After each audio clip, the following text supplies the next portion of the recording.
धीरे धीरे गंगा घाटी गुप्तों के अधीन आने लगी थी, लेकिन गुप्त साम्राज्य का असली तूफान अभी आना बाकी था। इस वंश का पहला ज्ञात शासक थे श्रीगुप्त, उनके बाद आए घटोत्कच, लेकिन असली बदलाव लाने वाला व्यक्ति थे चंद्रगुप्त प्रथम।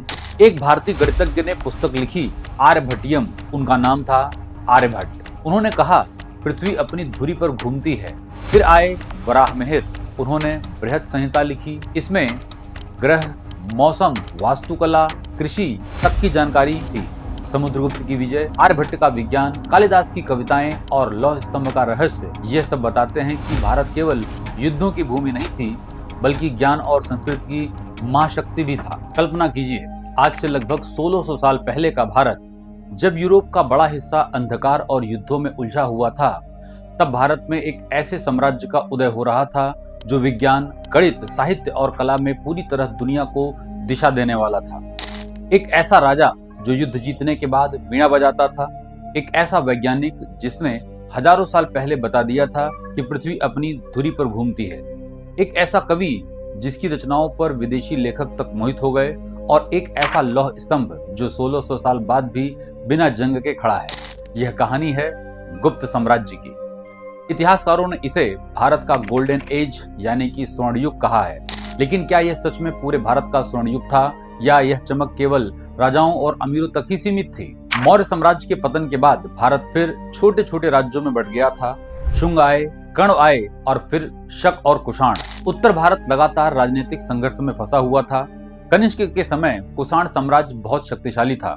उसने बौद्ध धर्म को मध्य एशिया तक फैलाया, लेकिन तीसरी शताब्दी तक कुषाण शक्ति कमजोर होने लगी। व्यापार गिर रहा था, राजनीतिक स्थिरता खत्म हो रही थी। इसी समय मगध क्षेत्र में एक छोटे से परिवार का उदय हुआ, और वो था गुप्त वंश। इस वंश का पहला ज्ञात शासक थे श्रीगुप्त, उनके बाद आए घटोत्कच, लेकिन असली बदलाव लाने वाला व्यक्ति थे चंद्रगुप्त प्रथम। चंद्रगुप्त प्रथम ने युद्ध से नहीं, एक शादी से इतिहास बदल दिया। चंद्रगुप्त प्रथम ने लिच्छवी की राजकुमारी कुमार देवी से विवाह किया। यह केवल प्रेम विवाह नहीं था, यह एक राजनीतिक गठबंधन था।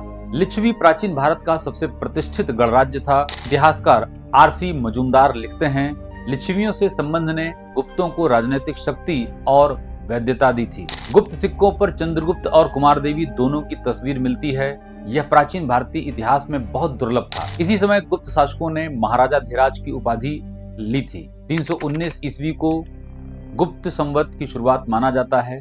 धीरे धीरे गंगा घाटी गुप्तों के अधीन आने लगी थी, लेकिन गुप्त साम्राज्य का असली तूफान अभी आना बाकी था। इतिहासकार उसे भारत का नेपोलियन कहते हैं, लेकिन उसने नेपोलियन से लगभग 1400 साल पहले ही आधा भारत जीत लिया था। चंद्रगुप्त प्रथम के बाद उनके पुत्र समुद्रगुप्त सिंहासन पर बैठे।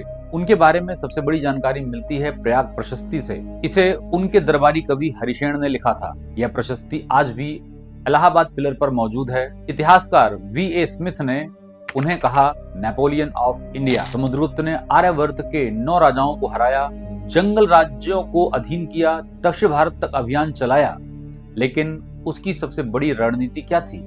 वह दक्षिण के राज्यों को हराने के बाद उन्हें फिर से शासन दे देता था।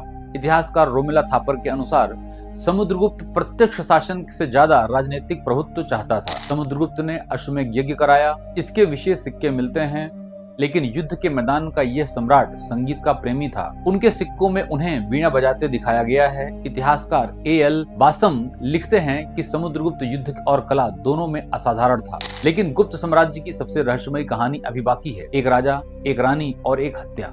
कुछ प्राचीन स्रोतों के अनुसार समुद्रगुप्त के बाद उनका बड़ा पुत्र रामगुप्त राजा बने, लेकिन रामगुप्त कमजोर माने जाते थे। संस्कृत नाटक देवी चंद्रगुप्तम के अनुसार एक शक राजा ने हमला किया। उसने शांति के बदले रामगुप्त की रानी ध्रुव देवी को मांग लिया।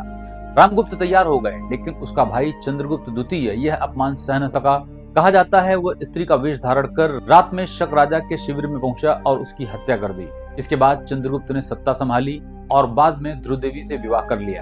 इतिहासकारों में इस कहानी पर मतभेद है। इतिहासकार आरसी मजूमदार मानते हैं कि इसमें कुछ ऐतिहासिक सच्चाई हो सकती है, लेकिन रोमिला थापर इसे पूरी तरह प्रमाणित नहीं मानती। फिर भी यह भारतीय इतिहास की सबसे प्रसिद्ध राजनीतिक प्रेम कहानी गिनी जाती है। और अब शुरू होता है गुप्त साम्राज्य का असली स्वर्ण युग। चंद्रगुप्त द्वितीय को विक्रमादित्य कहा जाता है। इन्हीं के समय गुप्त साम्राज्य अपने चरम पर पहुंचा था। उन्होंने पश्चिमी क्षत्रपों को हराकर गुजरात और मालवा पर कब्जा किया। इससे गुप्तों को अरब सागर के व्यापारिक बंदरगाह मिल गए। भारत का व्यापार रोम, दक्षिण पूर्व एशिया और पश्चिम एशिया से बढ़ गया। रोमन सोने के सिक्के भारत में बड़ी मात्रा में मिले हैं। चीनी यात्री फैक्सियन इसी समय भारत आया।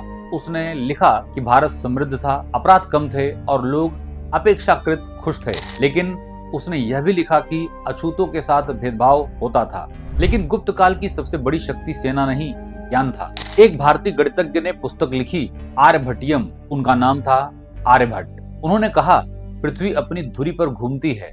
आर्यभट्ट ने ग्रहण का वैज्ञानिक कारण बताया। उन्होंने पाई का मान 3.1416 के करीब निकाला था। इतिहासकार A.L.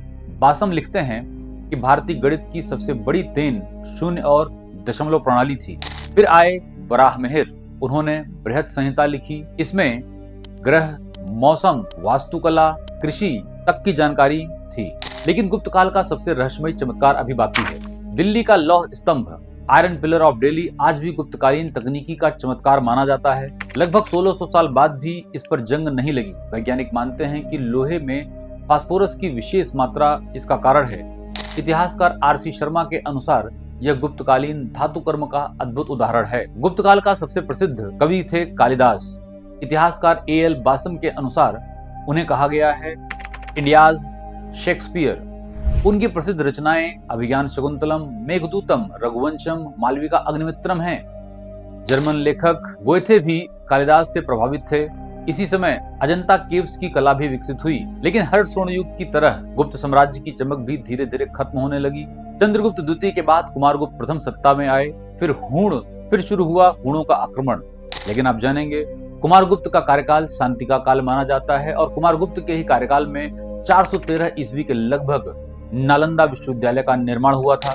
लेकिन हूण वही योद्धा जाति थी जिसने यूरोप में रोमन साम्राज्य को भी नुकसान पहुंचाया था। गुप्त साम्राज्य को बचाने की जिम्मेदारी आई स्कंदगुप्त पर। उन्होंने हूणों को हराया, लेकिन लगातार युद्धों ने साम्राज्य को आर्थिक रूप से कमजोर कर दिया। इतिहासकार R.C. शर्मा लिखते हैं कि लगातार युद्ध और भूमिदान की नीति ने गुप्त अर्थव्यवस्था को कमजोर कर दिया। धीरे धीरे सामंत शक्तिशाली होने लगे, केंद्र कमजोर पड़ गया और साम्राज्य टूटने लगा। इतिहासकार D.D. कौशाम्बी का मानना था कि यह स्वर्ण युग मुख्यतः उच्च वर्गों का था। उनके अनुसार जाति व्यवस्था कठोर थी, महिलाओं की स्थिति कमजोर थी और सामाजिक असमानता बढ़ गई थी। इतिहासकार रोमिला थापर भी मानती हैं कि गुप्त काल को केवल स्वर्ण युग कहना इतिहास को सरल बना देना है। फिर भी गुप्त काल भारतीय इतिहास का एक ऐसा अध्याय है जिसने दुनिया को बदल दिया। समुद्रगुप्त की विजय, आर्यभट्ट का विज्ञान, कालिदास की कविताएं और लौह स्तंभ का रहस्य, ये सब बताते हैं कि भारत केवल युद्धों की भूमि नहीं थी, बल्कि ज्ञान और संस्कृति की